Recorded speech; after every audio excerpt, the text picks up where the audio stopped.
Welcome to the Dean Blundell Show, the 3 p.m. edition. Just kind of fucking whatever. I love it. Last night it was like 8 o'clock. Today's like 3 o'clock. Fuck morning shows. They're just called shows. Anyway, welcome. Nice to see you. It's one of those days we're having. It's fucking nice in Toronto today. It's beautiful. 20 degrees, 21 degrees.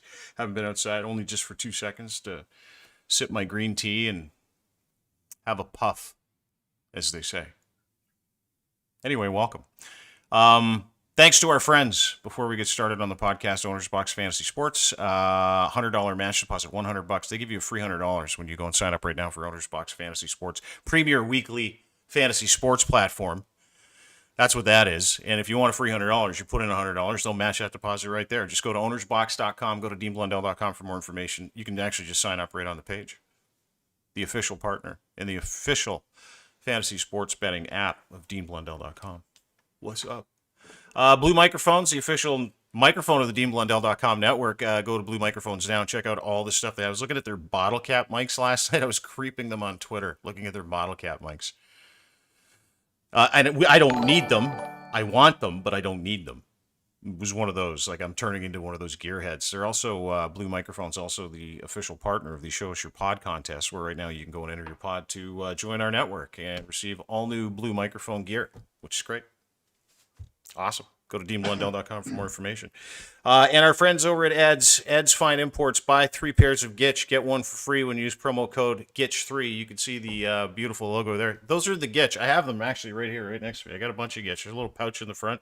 You put your Bilbo Baggins in there, and dude, it's like a sleeping bag for your nutsack is what that is. So go to Ed's Fine Imports right now. Gitch. Buy 3, get 1 free when you use promo code GITCH3 at edsfineimports.com. I am very, very, very, very, very thankful today. And the reason why I'm thankful is because I get a chance to sit down and talk with someone I have not spoken with at length for well over 15 years. I'm sure he'll tell me what the time is. And he is one of my mentors and was back when I moved to Toronto and I started in radio. He was one of the kindest, most giving, fun-loving, inclusive, smart, easygoing people I've ever met, and one of the best people I've ever met in the business. So it gives me great pleasure to introduce him. You're looking for another guy, Neil Morrison, Brother Bill, who I used to work with at the Edge. Who I was just waiting for him to walk in. I'm waiting for someone to walk in, whoever you're talking about. What a gas. Hey, can you fucking believe we're doing this? This is hilarious. And it was funny because when we first started, Neil's in his laundry room. His name's Neil Morrison. I know him as Brother Bill. So I'm just letting you know I'm calling you Billy or Brother the whole time. I cannot bring myself. That's fine. Okay, Billy. So Billy is he's in his laundry room right now because he likes the acoustics because he's so old school. I fucking love you, man. That's right. I tried. I live in front of a house. I wanted to give you the view I have now living on the Pacific Ocean. Yep. But this room, I put my computer in. So we had some guests over on the weekend, and it just sounded better and doesn't look better, but it sounds better. And I thought I'll do it from in here. But hey, it's an absolute pleasure to see talk to you again. It's been a long time. And yeah, I'm seeing my name, Neil Morrison, on here, and I'm thinking people from Toronto are going to have no fucking clue who I am. Yeah, we got to change that to Brother Bill. It's Brother Bill. You were Brother Bill. I came to the Edge. I came to the Edge in 2001, April of 2001. Think about that. That's fucking 19 years ago. And no idea where I was. No idea what the fuck was going on. I just knew they paid me 3 times what I was getting paid to work to get, and I was gonna fucking go do a morning show. That was my thing. And I walked into Live in Toronto. You were the first person I met. You and Dave Bookman walked into Live in Toronto, and you were the first person to introduce yourself with the guy that was going to hire me. I didn't know it at the time. I wasn't working there, and you were doing Afternoon Drive. And you worked together for 2-3 years before you split and went to Vancouver, which is where you are now, as I understand it. I am. I'm an hour south of Vancouver on the U.S. border in a place called White Rock. That's where I'm living now. So, and it's the greatest place I've ever lived in my life. We can get into that later if you want. You can get into White Rock anytime you want. let me just say this though. Your story of how we met, my story is a little different. And not that either one of them is right or wrong, but I remember it being in a meeting and we had no idea who the new morning show was going to be. Right. And then program director, I guess it would have been Dave Farrow. Was it Farrow? He would have been the program director. Mm-hmm. And so Dave Farrow was talking to us all. He's going on about the new morning guy and who he was, what he was all about. Never said who you were, but all this kind of talk. And all of a sudden, there was some silence. And from behind one of the desks that was hidden in the back corner, you heard, "What a lot of fucking bullshit." And that was you. Yeah. And you came walking around. Yeah. That's where I remember you from. So yeah, but I met you before that. moment. I met you like a month before that, before they hired me, because they walked in and you were doing live in Toronto and the place was fucking buzzing, right? And if you remember anything, what you do, depending on alcohol and drug use, which we'll get into, you remember how fucking crazy live in Toronto was on a Friday. At like 6 o'clock when you hung up your because the doors to 228, because it was fucking unique, right? Like that was a radio station where the doors were literally in the side of the Eaton Center. It was a building. It was a fucking storefront studio, like you'd walk into Shiseido or Caps or whatever. Or Baton Rouge, and you walked in, and the speakers were fucking playing Beck's Odelay, and you and Bookie were up there laughing, and there's like literally 30 people watching you do your show, and I'm like, this isn't radio. Usually you hide people like this in the fucking basement, but that was so unique to me that it was so fucking energetic. I almost came in my pants watching you guys. I was like, this is fucking how it's done. This is incredible. Yeah, that's awesome, man. I do not remember you coming in. I do apologize for that. But I mean, there were so many people coming in and out of that studio at any given time. I mean, you're distracted much? I mean, we just got totally used to doing that. And you just never knew who was going to walk in the door. Was it going to be a Hollywood movie star in town for the Toronto Film Festival, or was it going to be one of the local, homeless people, and we had a couple of people that we would put on the, I don't know if you ever put them on the radio, but we had a couple of people that were homeless. We'd have them on the air with us. Dude, I'll tell you something. That was one of the great parts about that place, is it reflected the reality of where we were, right? And of course, because I was me back then, we would do these contests. And one contest we did was go collect 3 homeless people and bring them back to the studio. It was like a scavenger hunt. Right. But that was the incredible. But you're right. The diversity of the fucking people that you would have come through there. You would watch Daryl Sittler walk in there, and then Isabella Rossellini would walk in there to interview with us, and then the guys from fucking Kings of Leon would be in there in the afternoon, and in the midday it would be like Biff Naked. It was just and you'd be like, oh, hey guys, hey, how you doing? It was honest to God like a revolving door of who's who of anybody that was in Canada at that time, and that was fucking special. I thought it was awesome. We had a special relationship with a lot of the Canadian artists, especially, who spent a lot of time in Toronto because that's where their labels were for the most part. So they come up either on business or they would come out just because they were recording or doing some showcasing. But one of the most interesting things that happened to me was actually in a studio that we had just before 228 Yonge Street, because if you didn't know, we had 3 studios. So we had the one in Brampton at 83 Kennedy Road South, which I know is pre your time. But we had our first satellite studio was at Bloor and Bathurst. And then there was one on Yonge Street, just a little further up towards Dundas. And in that studio, we shared like a door and a bathroom with a photo development place next door. And there was a really nice guy working there. One day he came walking in and I was in the studio. And he said, there's a lady that wants to use the bathroom. Is this okay? And I said, sure, no problem. And all of a sudden, there's nobody. And this 9-month pregnant woman comes walking down our little stairwell and comes around the corner. And it's Dolores O'Riordan of the Cranberries. And she wants to use the bathroom. And she has no idea that I'm in a radio station that plays her music. That plays her music, and she was a spectacular lady. She always was. May she rest in peace. But she came in and she's like, pardon the language, she's like, "Ah, fuck, I'm in a radio station." I'm like, "What? Don't worry, you just go on in, and there you go, you're fine." And that was kind of a unique moment. She didn't want to come on the radio, but it was stuff like that that would happen, like you're saying, Mm-hmm. and especially live in Toronto when Dave and I were doing it. Just the amount of people that were hanging around there all the time. The one thing I regret, Dean, about these studios that we had, I don't think that maybe you did, but I don't think that I optimized the characters that were walking in and out of that place enough. I wasn't I built using my enough of these entire people on the career radio. on those people. So yes, I did. See, that's great. I You're built my entire smart livelihood. man, because What you're on right now is because of those people. That's why. So don't. yeah, I wish I had done that too. It's just some special people and Yeah. and some regulars that would come in, and just the whether you're famous or not famous, everybody was the same. Then we worked with some people who became quite famous. I know we both know who that is. Me? I'll Is it name them me? anyway. Of course, Dean, yeah, of course, I was going to name you, and of course, chicken shawarma. No, not that we don't love Jeff Domet, but no, you look at Bill we Ben worked with Kowalowitz. my producer. Yeah. My producer was Ben Kowalowitz for a couple of years. Billy Talent, lead singer. And Ben would leave at 8 o'clock.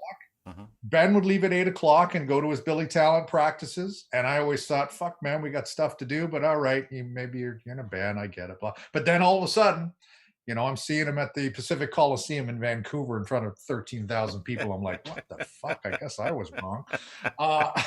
And then, of course, George Stroumboulopoulos, who went on to Much Music. And was George there when you were there?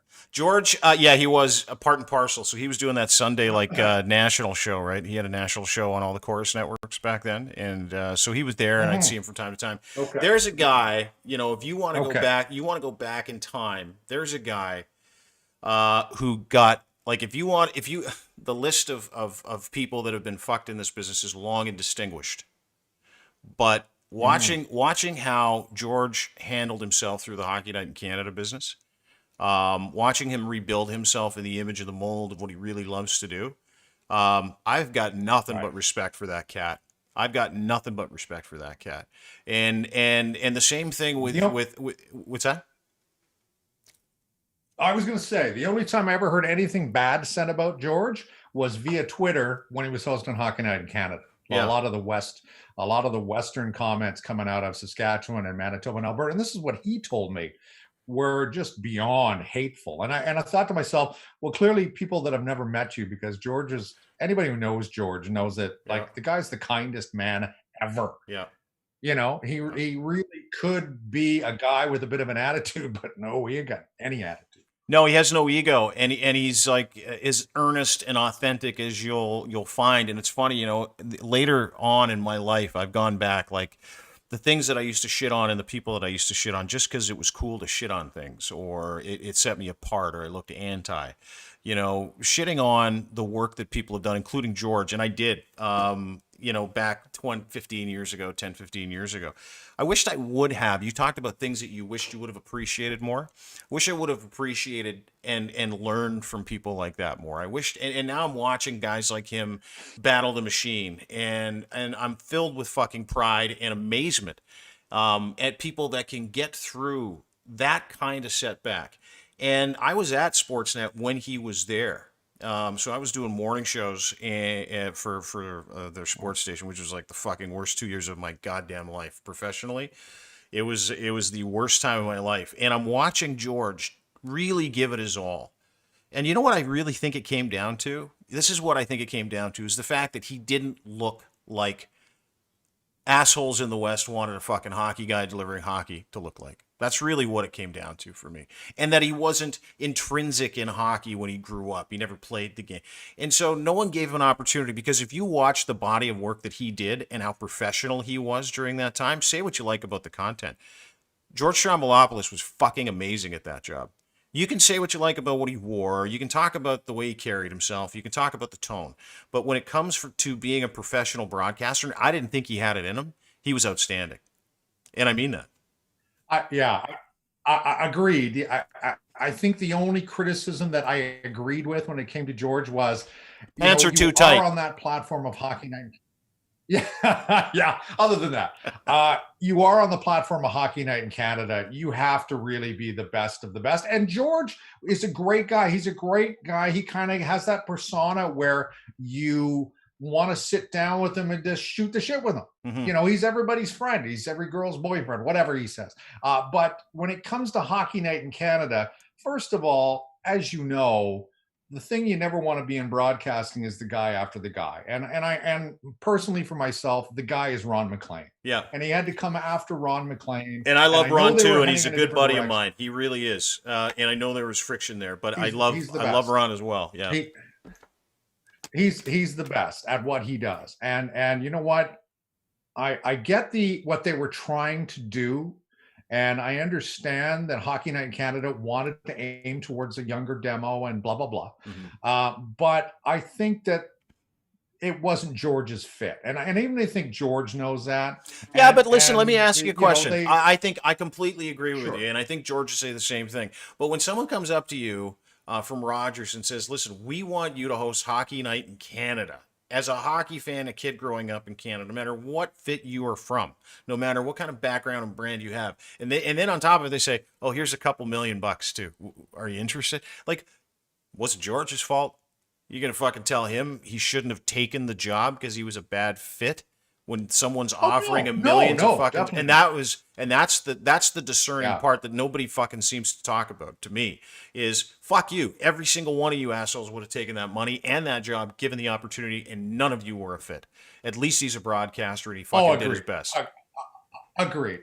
And it was a 1-year trial, and they, you know, from what I understand, from what George told me in the past, that, you know, it's not like a two. Sorry, and it wasn't like at the end of the end of the day, you know, they all hated him or what have you. I mean, yeah, there was pushback on social media. Hell, never seen anybody get like slagged on social media, have we? Oh. You know, it's a fact of life nowadays. Yeah. And the 2 years that he did, I enjoyed him too, but I understood why they went back to Ron McLean. And you know what? I can tell you what, George, okay. I bet you George, if you asked him, he'd say, I get it too. You know, so, but it is what it is, and everything changes. Like people fucking moved to Vancouver like you did 17 years ago. And I haven't talked to you in 17 years. Yeah. So you're in Vancouver, you go to CFOX, you do middays. It's like a clone of The Edge.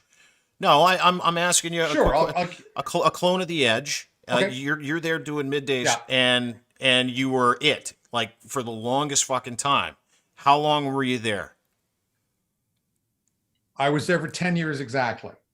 So I started in February of 2004, and I was told I wasn't allowed to come back in June of 2014. Now take everybody, because everybody's firing is different, right? Like when you got fired that time. When you got fired that time, what was that like? You go in, and then what happens? Did you know it was coming? Well, yes and no. Okay, I'll try and make it as quick as I can. But so Chorus, I don't know if you remember or not, but Chorus, Dean, do you remember they used to hand out like a pamphlet once a year talking about the year of Chorus, and they'd show all the cool things they did, all the money they raised for kids, and then they on one of the pages they would have like this down the one of the columns, they would have like the employees and how many years they worked with Chorus. Did you ever see that? Does that no, I never looked at any of that stuff. Oh, okay. So anyway, I wasn't an employee too, so that's the thing, right? Like I was a contractor, so it was like I didn't get employees. Oh, okay, didn't know that. Okay. Yeah. Okay, so anyway, I'll just finish quickly. And so you look down and it showed, okay, Chorus employees 5 years, and you'd see a number like 10,625. Then you'd see 15 years, 8,400. And then by the time you got down to where I was at the point, which was 25 years plus, it was like 5 people. So I looked at that and I went, doing the math, I'd say odds are I'm not going to make the 30-year mark because there was like one person. And she's in accounting, and she has the keys to the fucking bathroom, so that's why she's not going anywhere. Exactly. So in June of 2014, I came into work one day, and I sat down in the office where we shared an office to do our prep work, and one of course's big wigs came in and said he needed to talk to me for a second. And I said, okay, no problem. He was the program director at the time. Do I know this person? And he pulled me in and yeah, I can name him. Who's Ronnie Ronnie? Stanton. Do you know Ronnie Stanton? Yeah, No, you know him. I've heard of him, and I haven't heard great Oh, you things never worked about with him. No, I've heard of him and not Okay. great things. But that's just me. Okay, Maybe well, he's a fucking great guy. I have nothing but yeah, I got a lot of respect for him, even though he let me go. So then I let me like just him. word it that way, so you know. Yeah, he's not a bad guy. All right. But he had to make some changes. Okay. Yeah, I know. He had to make some changes. So anyway, he calls me in, and it's him and the music director sitting there. And I sat down, and the first thing I said was, "Oh, well, HR's not here, so I'm not getting fired." And the room goes like pitch quiet. I'm like, oh no. So all of a sudden, underneath the desk comes the manila envelope, and I'm told that, what did they said we're making some changes, and the usual stories. Yeah. And I was going out the door. They did give me $50 to get home. That was kind of cool.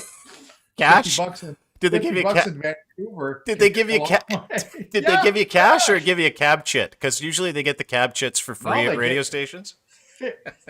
$50 cash, man. And I was like, well, it's only going to cost me $2 to get home on the SkyTrain. So I'm getting what am I wasted.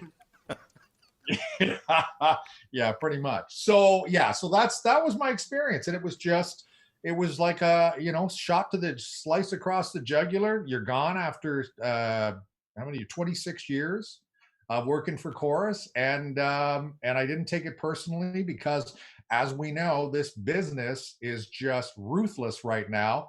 And if you're making any sort of money, and I don't mean like spectacular money, I mean if you're making a decent living, if your radio station isn't keeping up with the rest of the pack, if you will, the rest of the the Vancouver offices it was, and CFOX was sliding a little bit in the ratings, then you're going to be gone. And when I first came out to Vancouver, like, I thought that I was coming out to do drive. I didn't know I was coming out to do middays. So they were really drive. Just so everybody understands, drive is like afternoon drive. It's 3 to 7 p.m. or 4 to 7, depending on how many hours you work. Similar to what I was doing at the Edge. Right. That's right. So and at the last minute, the guy who brought me out, Jeff Wood, said, by the way, did you know you're doing middays, which is 10 to 3, which is on the scale isn't bad, but it goes mornings, afternoons, middays, evenings when you're talking about the scale of importance of the position. Yeah. So it was of importance. Absolutely. That's old school, by the way. That fucking stuff doesn't exist anymore. Like, if anybody here is watching and that works in radio, and there are a lot of people watching that work in radio, I know because everybody tells me. That's fucking dead. Like, day parts are dead. There's no such thing as a fucking day part. They're not even doing ratings anymore. So, Bob's your uncle. I talked to 3 radio people today. Now I get phone calls, and this is no word of a lie, from radio people going, hey, can you help me take my brand online? Can you help me? Can I come in and do some? I'm like, yeah, fuck, absolutely. I love people. I love having great people in our universe. I really, really fucking do. Right. And so there's this rush for everybody to, and these are morning people. These are afternoon drive people. These are people saying the same thing to me, which is like, fuck, it is so bad right now. And we have no job certainty. And I've had my wages over during the pandemic. I talked to one guy today and a girl today. Both of them have had 2 pay cuts this year alone, to 2 different companies, because of the pandemic. And the messaging is always the same. It's, you better just enjoy the money that you're getting and know that there are other people worse off. And on top of it, and this is like radio's big thing, right? This is what they tell you on radio, which also isn't true anymore. There are a lineup of people behind you waiting to do your job for free. So you tell me when you want to fucking leave. That's well, this was a threat that we always got. I remember that. And that's true. And, it would be really easy to go on for the next few minutes and just slag radio. But man, at one time, radio was a really fucking great place to be. In the 1990s, working at the Edge, and into the 2000s too, it was spectacular. It was just, there was so much energy. And like you said, we talked about 228 Yonge Street. It was just cool to be on the radio. Fuck the money. It was just cool. It was the coolest job ever. It really was. It was a cool fucking job. It really was. Radio. And then all of a sudden, I got out here, And I'll tell you, Dean, the first 10 years that or first 5 years to 8 years that I was out here, we had a staff of on-air people that were unmatched any other radio station I worked at, which was only CFNY before that. So, and I'm not taking away anything from the people who worked at the Edge, but the on-air staff, the professionalism, the talent at CFox when I came out here was challenging for me. I had to really pick up my game. Otherwise, I knew I wasn't going to be around for very long. And it started with our morning show, who's still there, is a guy named Jeff O'Neill. His show, a guy named Todd Hancock in the afternoons, his show, and myself, we really challenged each other's to be better broadcasters, and it really showed in the ratings again for the first 5 to 8 years. And then, like everything, there's a lifespan to it, and things started to fade a little bit. Changes needed to be made. I didn't take it personally. I didn't think that it would be so tough for me to get back into radio again. I went a couple of years without working in the business. I got a job at a startup station in Surrey, British Columbia, which isn't far from here. It's a suburb of Vancouver. Dealt with things I never thought I would see in the business, the unprofessionalism. Like what? You can't drop that because listen, you know me. I want context. I want explanation. I want dirt, and I want graphic. I want graphic arts all up in my face. Well, here's the thing. We've decided that I'm going to come back and do this with you on a regular or a semi-regular basis when I can. Yeah. I am in litigation almost with these people right now, so I don't want to get into it. But trust me, when I can, man, I will talk to you about my experience working for this radio station. I will just say this. I used the word unprofessionalism. I was being nice. Okay. So yeah, let's not even go there right now. Okay. So listen, I'm going to respect it because the last time I was on the Edge, or not actually, it was like 3 months after. I spoke about some legal things that got us in trouble. Oh, I heard. I got you in trouble. You want to take it a step further than that, don't you? So I know about that. Are you even allowed to? Are you allowed to even talk about that? Yeah, I'll tell you anything you want to know. Fuck it, let's put our balls on the table and look at the scars, kid. What I heard was that there was a court case in Toronto, and one of the people on the jury was your producer. He was the jury foreman, Derek Wellsman. Pardon me. True. Yes. Derek Wellsman. Who's blind? Who's blind? And he was blind, legally blind. Who worked with them as well. He's a great human being. Yep. And some things were said on your show that could have affected the outcome. Wrong. Stopping you there. Okay. So I was doing. Okay. No, stopping you there. Okay. So I'll clear this all up in like 3 minutes. Okay. Because it was this experience, I was thinking about it yesterday. This experience gave me, well, I'll talk about it however long you want to talk, gave me PTSD, depression, anxiety, and led to like extreme alcoholism. So it was a good one. It was a great life experience. And so I'll get into it, but what I learned coming out of it, what I learned on the other side of it was that I'm fucking so thankful it happened. All of it. Everything in my life that I have authored and not been the victim of is an experience. Now let me explain why. Now let me roll the tape back, if you can. So we do a break. Derek Wellsman, yes, he's a jury foreman on a trial where one man repeatedly raped 4 other men in a bathhouse. Everybody was on meth, and the one man that repeatedly raped these 4 other guys exposed them all to HIV. That was the trial. Derek's the jury foreman on it. He comes back. We talk about the trial after we clear it with our boss at the time. We say, hey, can we talk about his experience? It's fucking great content. How many jury trials can you... And keep in mind, I did not know anything about the trial at the time. Couldn't talk to Derek. He wasn't saying anything. So he goes on the air and he explains what happened. He says, this guy raped these 4 guys repeatedly for a couple days in a bathhouse, exposed them to AIDS. And I think one of the things that grossed people out or upset people a lot is Derek said there's a certain segment of society that wants to have sex with hundreds of people every year. And I said, that's gross. In terms of 600 or 700 people you're having sex with, not according to your sexuality. Like, it had nothing to do with your sexuality. I'm like, yeah. Right. So that was one thing. Right. That wasn't the context. No, but the other part I think that really upset people, and keep in mind, none of the content, like, this was after we did all this, 3 months went by before it was a problem, right? And I'll explain why in a second. So after we do this break, and as we're talking about this guy, I say, you've sentenced a man to 5 of the greatest years of his life, meaning he's going to go to prison. We all know what happens in prison. We all know what he did in the court case, which was rape 4 guys. Right. I'm all about prison justice. And so it had nothing to do with sexuality to me. Not at all. Zero. Had I said things that were incredibly inflammatory and mean-spirited to the gay community and, 14 years of broadcasting before that as a joke? Absolutely. And it was fucking stupid and wrong. And you grow up and you live and you learn, and that was acceptable content then. It's no longer acceptable content, and now I know why. So you lean into it, you learn from it.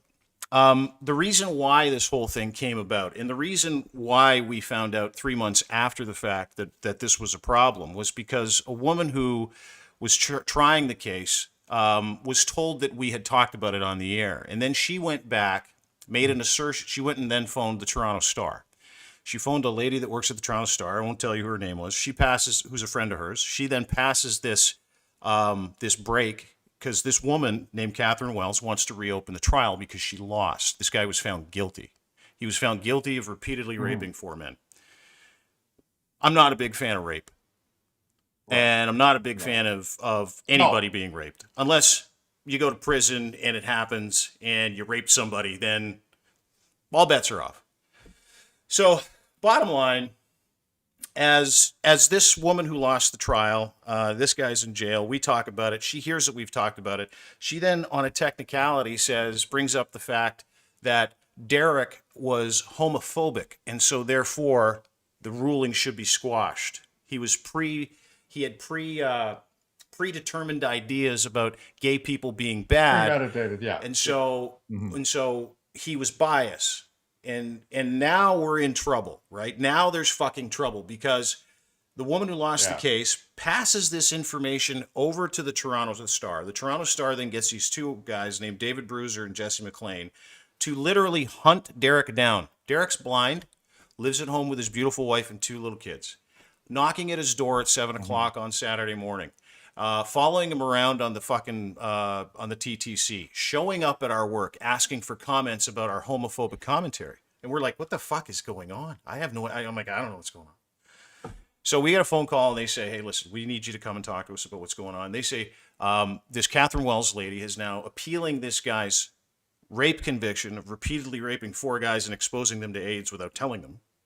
She's appealing it based on the fact that Derek has homophobic, premeditative concepts. He's homophobic. Mm-hmm. Right. That is where Dean is homophobic began. And that was the beginning of the end. That was part and parcel, case in point. A woman who lost a case, who represented a man who deviously raped 4 other guys, painted us as homophobes so she could get the conviction overturned, and it worked. It worked. In the end, it worked. And so when this stuff is all happening, right? Like, all these things are fucking taking place, and I've got newspaper reporters calling me. I've got lawyers calling me. I've got the radio station calling me. And it's like a 13, 14-year Heritage Morning Show, and I get paid what I get paid, which is a lot of money.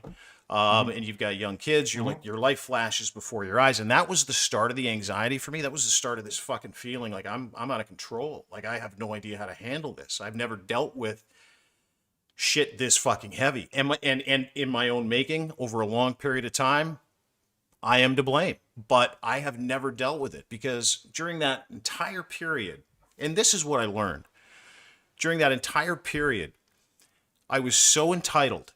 And I had become such an asshole. And I had become so fucking selfish that I had no concept of everyone else's or anyone else's reality, like nobody else's reality. And then add Or on, feelings. or yeah, and then on top of that, I don't know how to deal with it. So I drank, started to drink more, started to drink more, started to drink more and more and more. Through that let me interrupt for process, just for no, a hang second. on just a So second. yeah, So through that process, I okay, get fired. okay. I go to the fan, and then I fucking turn it up. And it's the worst experience of my life. And you know, I know I'm not homophobic. I've never been homophobic. I'm trying to not communicate that to people and not look like a pussy and do it. I'm trying to put my life back together. And at the time, to me, it was over. If you asked me 3, 4 years ago if I would be alive today, Right. I would have said, "No, fuck, I don't want to be here." Like death is a peaceful finish line.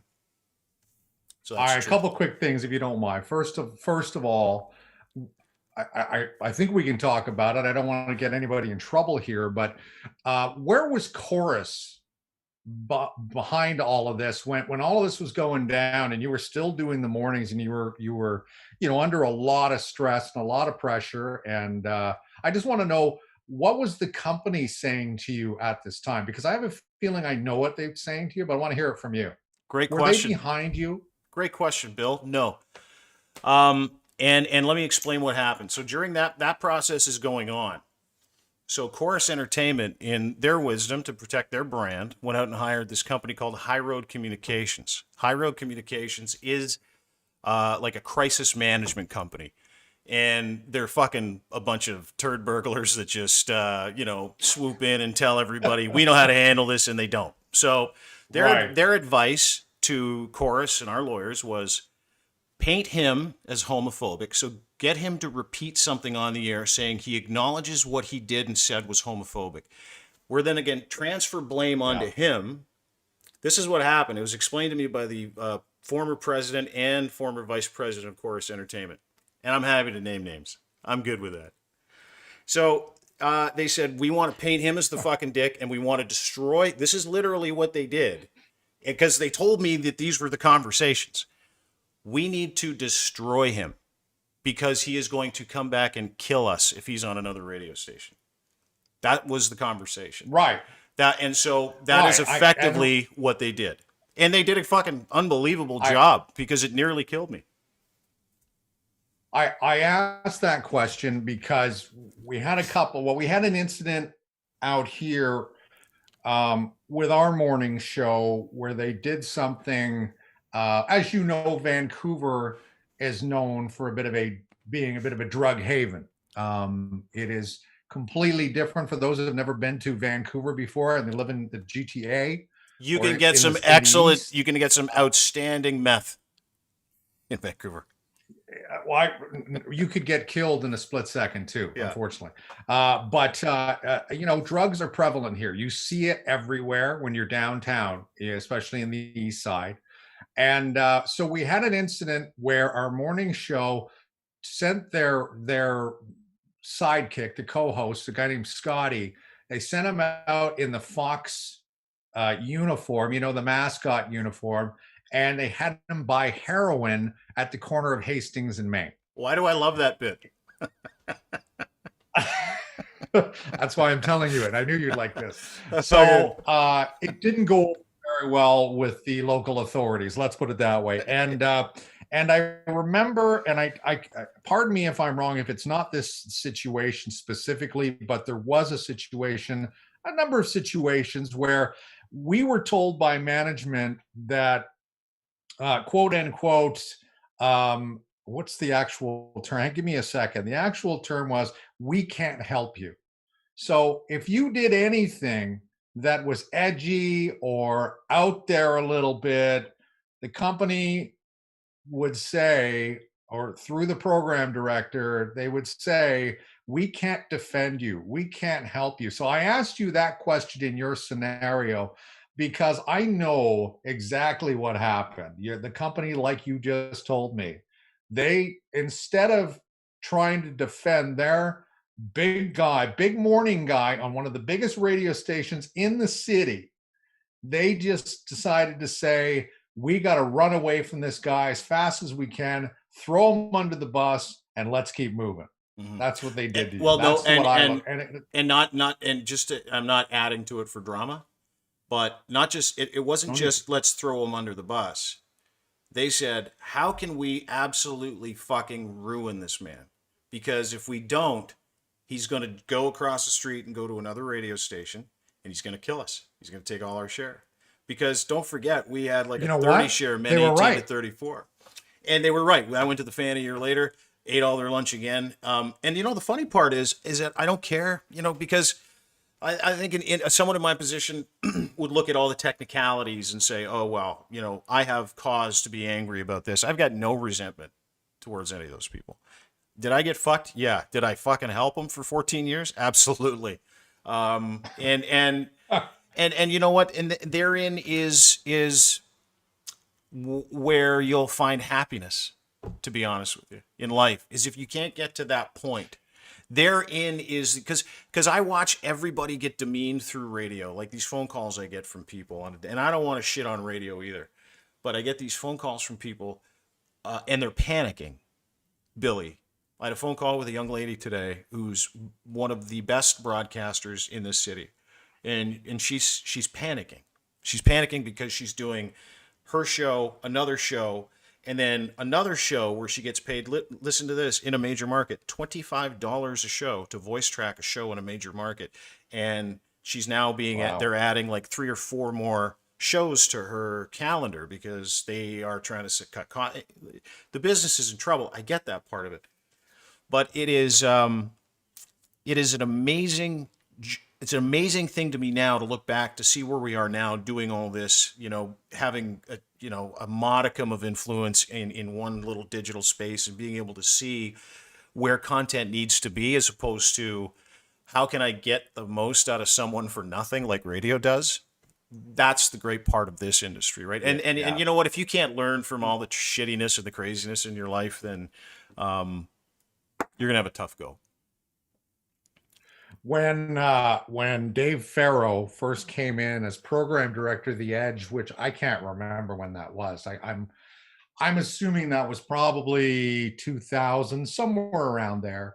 And I don't mind mentioning Dave Farrow's name because the other week you and Darren Pfeiffer and we're talking about people we hate and would want to see dead.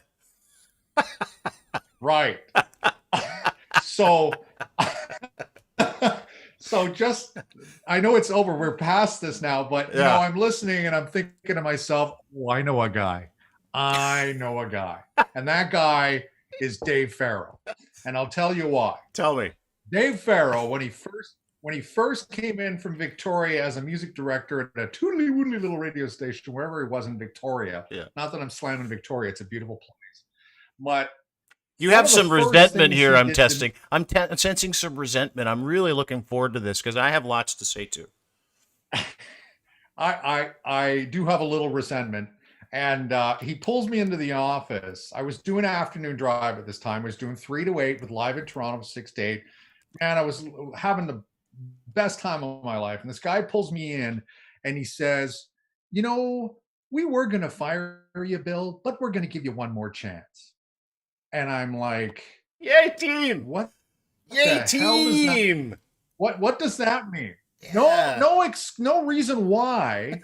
Just decided to show me that the new guy was in town. Yeah. Big Daddy was here. No one's fucking around, and you better watch your step. That's right. That's how you shortcut. And that moment was the beginning, or partially the beginning of a downfall for me, a spiral into what you talked about, the alcohol. And for me, it was drugs, and it was a bit of a spiral into drugs from that time. And so by the time I left The Edge in 2004, I was a full-blown addict. And you were an addict in 2004 when you left? And So when I left in 2000, go ahead.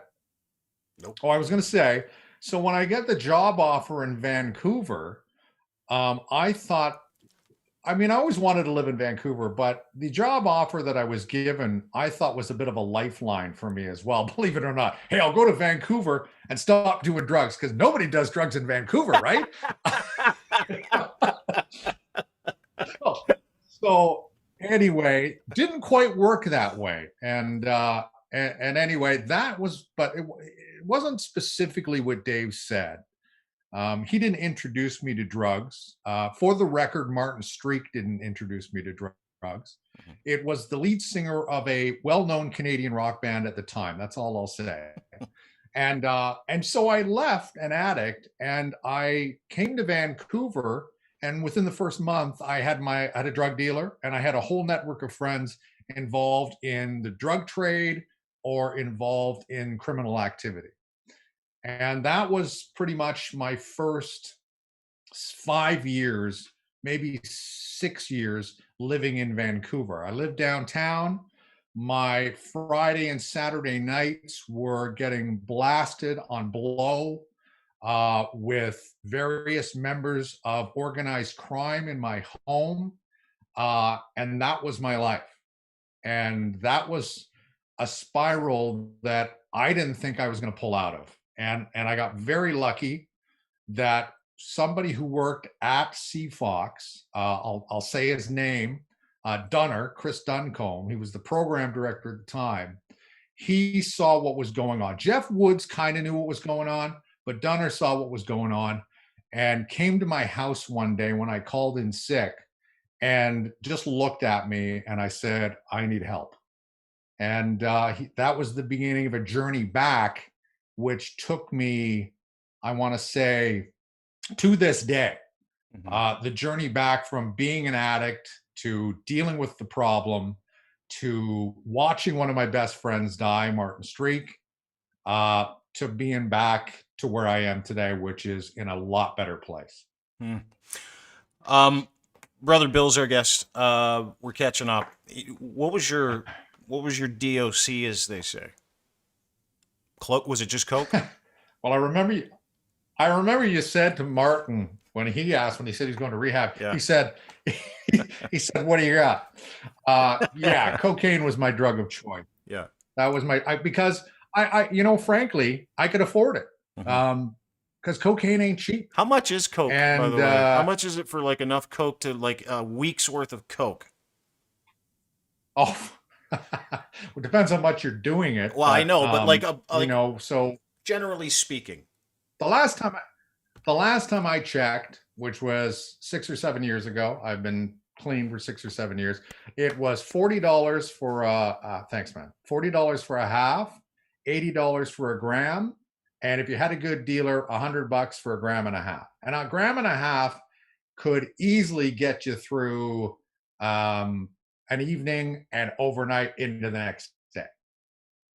Seems like a lot to me because I only understand weight in weed. So like it seems like that's a like if you're doing a lot. Am I understanding that's a lot of blow to be doing in a couple of days?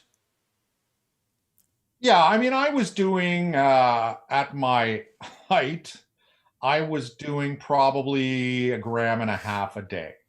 So and I was really sort of in control of it when I got out here. But before I left Toronto, there were a few times where I'd been up partying all night, and I would get my drug dealer to show up at 228 Yonge Street and drop off more stuff so I could stay awake.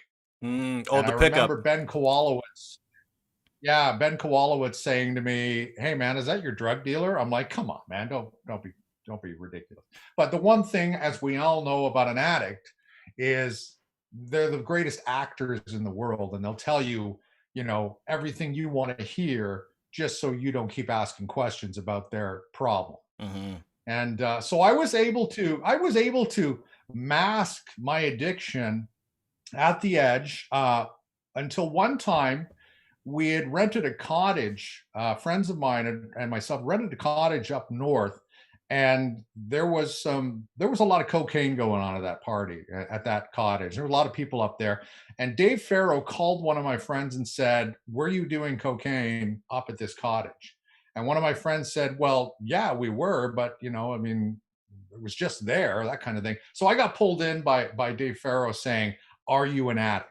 Mm-hmm. The thing I should have said to Dave Farrow right then and there was, "Yes, I am, and I need help." Mm-hmm. But I wasn't ready to do that because Dave Farrow had told me earlier, "We're going to give you another chance, but we may, we're not going to fire you now, but we'll give you one more chance." So I thought if I told Dave Farrow the truth, then I would have been fired. Yeah.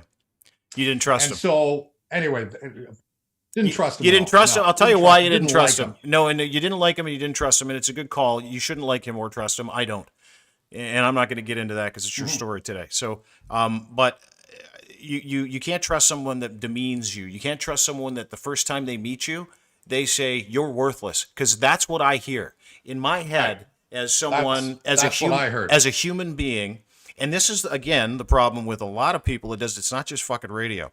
You center, it's a power play. It's like, I need to fucking assert myself over this person, but you have no idea what that person's going through. No, he didn't know how you felt about yourself. Yeah, no, absolutely not. And I didn't have a lot of confidence in myself from that moment that he said, we were going to fire you, but we'll give you another chance. It really destroyed me. Mm-hmm. Anyway, back to Vancouver. So Dunner had come over to my house, saw that I was obviously in a little bit of trouble, and asked me the same question. And I said, yes, I need help. Yeah. So to their credit, Chorus said, okay, you get a week off and we're going to put you into some sort of program. We just have to figure out what it is. So what would happen was... That's nice that by the way, that's nice that they gave you a week off to deal with a major drug addiction. Well, but okay, here so we go. They send you where? So anyway, they sent me to a counselor. I can't remember the name of the company, but Chorus has a counseling service on hand for people that have substance abuse problems. And I was one of those people. So I go to this counselor. We have about 3 sessions, and we decide, after I told her everything that was going on in my life, where I should go. And I went to something called Day Talks. So Day Talks essentially is school for addicts. So rather than full-blown rehab where you actually go and you stay and you do the 30 or 60 or 90-day treatment, this was like a night school. So I would work during the day, and then at night I would go to these classes in East Van with a rehab upstairs. And I'm not trying to paint this picture to be, look how cool I am for what I went through, but I don't think you can imagine what it's like being in a room with someone who, let's say, has been doing heroin for 40 years and has finally decided to detox from it. You watch this, and frankly, Dean, it scares the living shit out of you, how close to death these people are. And then you go to counseling there and realize how close you were to die. Because as we know with addiction, you have 3 options. You're going to go to jail, you're going to die, or you're going to recover. Right. That's your 3 options. Right. That's it. I recovered. Many people I know, well, one person we know didn't recover, but there was other issues than just an addiction there. And many people I know are now in jail. And so anyway, thankfully, Chorus gave me the opportunity to realize that, you got 2 choices or 3 choices here, man. Which one do you want? And I chose to recover, and I did relapse a couple of times. I never went back to the program after I completed it. It was a 6-week course dealing with everything from acupuncture to anger management to anxiety to how to live, like how to be a human being, how to function properly like human beings do. Because a lot of addicts, from my experience anyway, their problem is they were never told how to live life properly. If they don't have, which a lot do, some sort of trauma that's just incredible in their past, they're never taught how to live their life. They're never taught how to be an adult. And that was my problem. I was never taught how to handle money, how to deal with relationships with people, how to communicate properly. Isn't that funny? Being a broadcaster, didn't know how to fucking communicate with people. And that's what this Day Talks taught me. And again, a couple of times I did I did coke again, and the last time I did cocaine, it was so awful. And I don't know what it was like for you, your last drink, but for me, the last time I put a straw to my nose and did a line of cocaine, it was so awful. I just didn't want to be anywhere near it, and I haven't wanted to be near it anywhere since. So Good for you. that's basically the story. That's divine. Yeah, thanks, man. I appreciate that. But Well, you know, your story is. I No, I was going to say your story is my story, your story. Drugs, drugs, drugs, drug. A coping mechanism is a coping mechanism. I don't care what's in your hand or what you smoke or what you drink or what you put in your fucking veins or what you put in your nose. There are all of us, and all of us are looking for that happiness, right? And when you have no life skills and you're put on the radio at the age of 21 or 22, and you become a star in an era where radio people were fucking big stars, Billy. You were a big fucking star. Like I remember, like I said, walking in, seeing you, and I was instantly energized by the fucking the frosted tips, the great goatee. You know, I idolized watching you go up on stage at Edge Fest saying, "Hi, I'm Brother Bill. I like to drink, smoke, and fuck. No, fish, smoke, and fuck. Have a great day." that was terrible. No, that was tremendous, and because I saw you do that, and I was like, that means I can swear. If he swore, I can swear. Yeah, that's funny you bring that one up, because that's my most regretful MC. Oh, was it? That was my favorite fucking job. That means I'm a dark individual. Because yeah, you were, but that's okay. No, thank you. I appreciate you saying that. And the more I reminisce, which I really haven't done up until the last few, really like the last couple of years, I really wasn't looking back at all because I thought my career was still going forward. But some of the things that we got to do, yourself included, nobody else gets to do. Standing in front of 35,000 fucking people at Molson Park in Barrie to introduce a band while a thunderstorm's going across northern Barrie as you're looking out is just, it's just surreal. And I don't have any video, but I have a couple pictures of those days, courtesy of the great David Lays. And I've got a David Lays print on my wall right now. I still have a David Lays Danny Greaves Watchman print. Fuck, dude, I'll show it to you right now. There it is. See it on the wall? Yeah, let me see. There it is. That's a David Lays print. I can see it on the wall, but is it a picture of you and Danny Greaves? No, that's just Danny Greaves. Danny Greaves from the Watchmen. Okay, I can barely see it. Yeah. Okay, you know what? That's awesome. David Lays we could get into some other time, because David Lays was such an important part of the Edge, especially when it came to capturing it in the 90s and 2000s. The guy's a special guy for sure. So, listen, dude, I gotta tell you, you know, before we've got a little bit of time left, but I gotta tell you, you know, the one thing, and I know we're broadcasting to a lot of people are watching this now, because I just got a couple tweets from people and texts. The one thing I'm really thankful for is your sobriety. This business is really tough on people. You give the best of yourself in this business. This is a very difficult thing to do, to get on a microphone and give the best of yourself. No matter if someone agrees with you or disagrees with you. The job that we were asked to do back in the day was unlike any other fucking job anyone was asked to do. And then they give you money, and then you drink, and then you party, because that's the fucking lifestyle. That's the environment. And the burnout rate for guys like us, and not just burnout rate, but when I say burnout rate, I mean in media and entertainment, the suicide rate, death rate, burnout rate, guys who go to rehab, don't get sober, don't get it, die. We've got, you and I share close friends that are in that category. And it's almost not a higher calling, but I have this need to touch base now with people, because I was there. I'm that guy. I'm no different. I'm no different than anyone that has been through that building. I'm no different than Martin Streak, other than the fact that I'm here. I'm no different than you, other than the fact that I'm in fucking. Right. We are all products of that environment, which we fucking all benefited from for a very, very long period of time, and we had a fucking great time doing it. But it was Well, it was yeah, difficult Dean, because the psychological stuff of getting up at that time in the morning or putting on a show for 4 hours every fucking day for 25, 30 years, it leads to a lot of fucking fucked up people. That's just kind of what I've realized. And I think that seeing you healthy and hearing you talk about being able to be functional again is a story I share. It's a story a lot of us share. Finding out what movies you like at the age of 46 isn't fun. Finding out how to fucking go to the park and not be all yammed up because you need to go get a drink or go do a line. How to be in the moment, how to enjoy yourself, how to be mindful.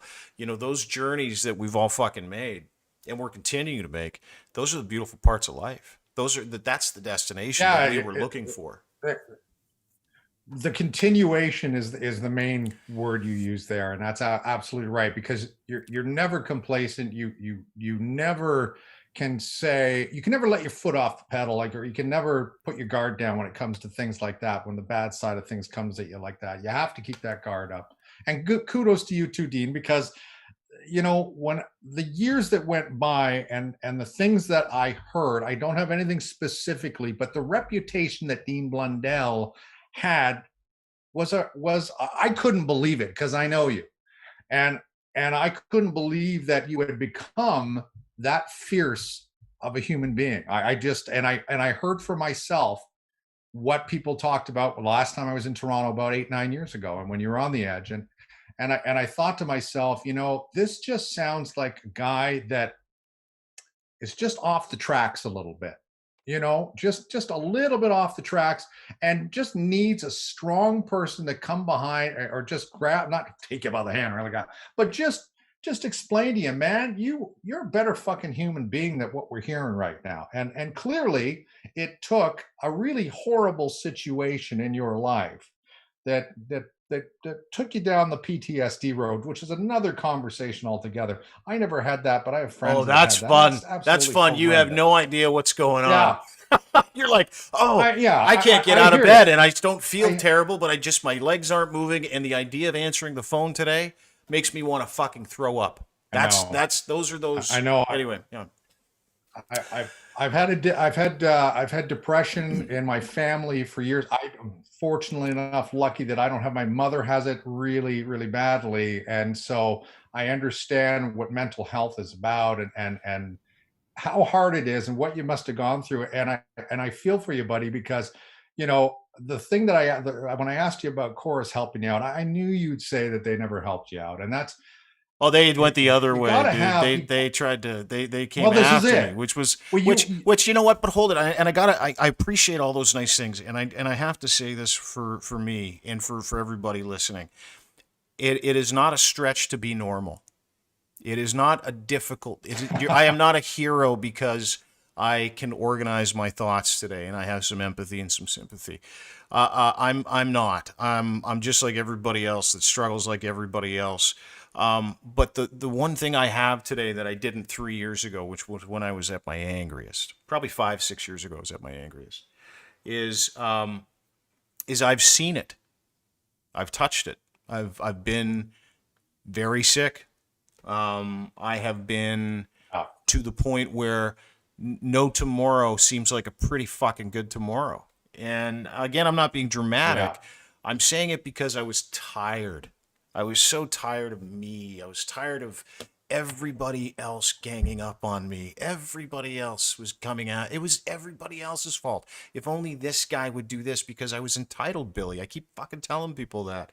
They gave me a whole bunch of, I'm eating a lot of money to do a really fucking good job for a really long period of time. And so I could just have the things, right? I didn't have to do the work to be a good human being. So I lost myself in that whole process. And finding yourself, I wouldn't even say I'm finding myself. And I would say this to a lot of different people. I would say this to anybody who has had a struggle in their life, or anybody who's been fucked up, or they think they've been victimized, is that you are the author, not the victim. You have to fucking figure out exactly how to control the things in your life that you can control, because nobody else can make you do or say anything. No one's taking anything from me. I give people excuses to take it. So controlling my behavior is the absolute only fucking way that I'm going to be happy. And controlling my behavior, I need to figure out what was wrong with me. And that's a journey, like you said earlier, and I loved it. I'm always in recovery because I always want to be a better human being, and I want to be better at this job, and I want to learn. Because in those moments and in those learning experiences, to me, comes the calluses that you build up to be a good human being, to not worry about the things you can't control, to let go of resentment that you're holding, because resentment are unmet expectations, and that is the fucking root of every single person's anxiety and depression. Everybody's. It's something didn't meet up in my mind's eye, and now I'm pissed off, or someone's destroyed this image of who I think I am, because it all derives from this shitty ego we have, right? So there's a journey. There's lots to unpack there, and I don't want to get into it because I'm not Deepak fucking Chopra. But I will say this. It's fucking great to catch up with you. And fucking awesome to talk to you again. And I had no idea Coke was that cheap in Vancouver. I'm sorry it got so deep. Like I love it for a little bit there. I love it. I'm glad it did, but I was kind of expecting it to be lighter this time around. But no, we said what we had to say when it comes down. And you know what? We'll talk again, and maybe this subject gets brought up again. I don't know. I don't know if what we've been saying has been boring. No, for most people. Who gives a fuck? I don't care if it's boring for people. You know what I care about? I care that people look at or listen to something where they don't feel alone. That's the truth. Yeah, I agree. Agreed. And I will say this: there's a great sign that somebody has up in front of their house, a little subtle sign on their wall of their fencing, and it says "Live in the light." Mm-hmm. And to me, that's sort of the way I'm living life these days. I mean, it was the 1990s were so easy to be angry because fucking everybody was angry. Yeah. The bands were angry, and people were angry. Everybody was angry. Yeah.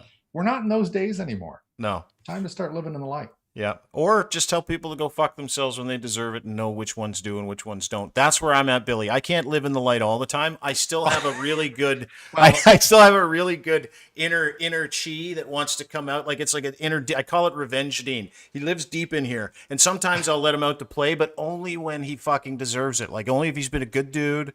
He hasn't caused me any fucking stress.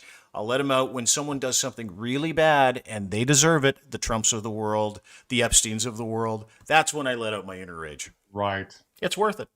Well, you know what? That's why they invented Twitter. Brother Bill Morrison, Neil, brother Bill Morrison. I worked with him for years. Absolute fucking one of my radio idols, to be honest with you. And so it's a pleasure for me to be able to do this with you, and a legend in Vancouver. And of course, and by the way, I do want to say this before I let you go, Bill. I remember going to your apartment. Do you remember that? It was just off of Bloor, down from Lee's. Your basement apartment, the upside down penthouse apartment. And I walked in. Yeah, I walked into the bed. And I'm like, this is, and all I saw was a bed next to the stove. And you know what, man?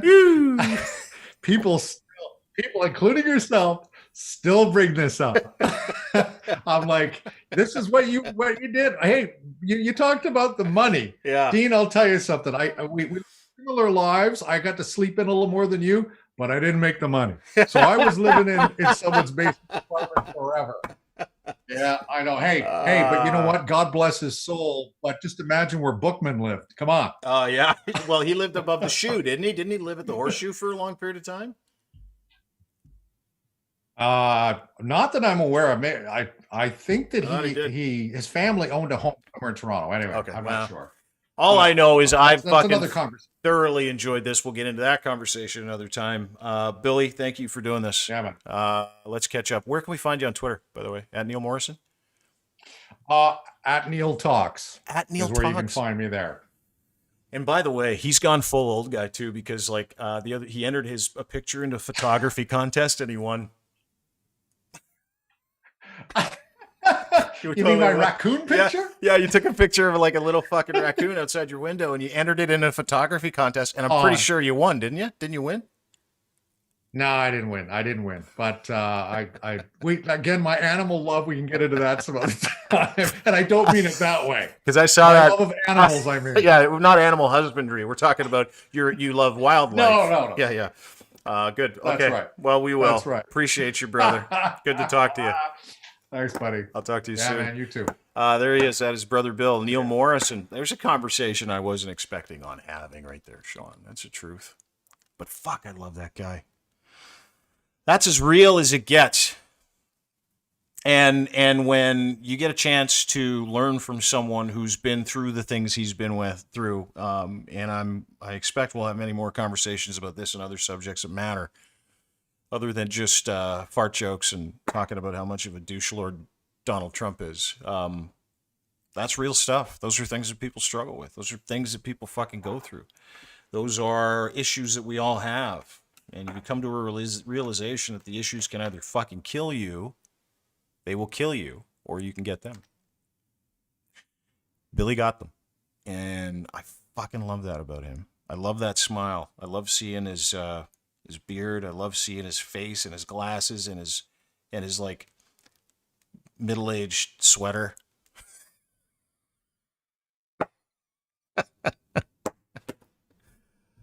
I love him. That's a story. Man, that was good. Thanks for listening to the podcast. Appreciate everybody for joining us. And don't forget, you can get your podcast on the DeanBlundell.com network by going to DeanBlundell.com now and clicking on the blue microphone Show Us Your Podcast link. It's awesome. You just leave us a link to your podcast. We'll go listen to it. We're actually interviewing guys from the Fodder Figures gaming podcast here in a couple of days, so we're excited about that. We've had a few hundred entries from all over the world, so if you want to get your podcast in, you might not only join the network, but you could win a whole bunch of new podcast gear from Blue Microphones, including a Yeti X, the Compass Arm mic boom, and you've also got the headphones, these headphones that I'm wearing, which are the balls, by the way. So, Show Us Your Pod, Blue Microphones, DeanBlundell.com. Go and enter now if you got a podcast. Owner's Box Fantasy Sports. I got crushed this weekend. I was in 4, including one big money contest with the lads down at Owner's Box, and I got crushed. But I'm in 1. We got a Monday nighter tonight. And right now you can play 2. All you do is you go to Owner's Box, and they'll give you a $100 match deposit. So you sign up. It's totally free to sign up. And then the match deposit is you put $100 in, they'll put another $100 in on top of it. So you put $100 into your account. You want to play for real money, you can. It's weekly fantasy, and you can do as many games as you want. The best user experience on the planet. You put $100 in, they'll throw another $100 on top of that. So go do it now. Ownersbox.com. Go to DeanBlundell.com for more information as well. Owner's Box Weekly Fantasy Sports. Ed's Fine Import Gitch. Promo code GITCH3. That's the promo code. If you want 3 pairs of underwear, they'll give you 4. You only have to pay for 3 when you use promo code GITCH3. EdsFineImports.com. Go there now. I need to go get a pair of pants. You get a mask there, too. Get a mask. We're in the shit right now with the COVID. Get a mask. Ed will send them to you. EdsFineImports.com. Thanks for watching. Thanks for listening. Sign up for our newsletter at DeanBlundell.com. Have a wonderful day. And I actually mean it. Bye.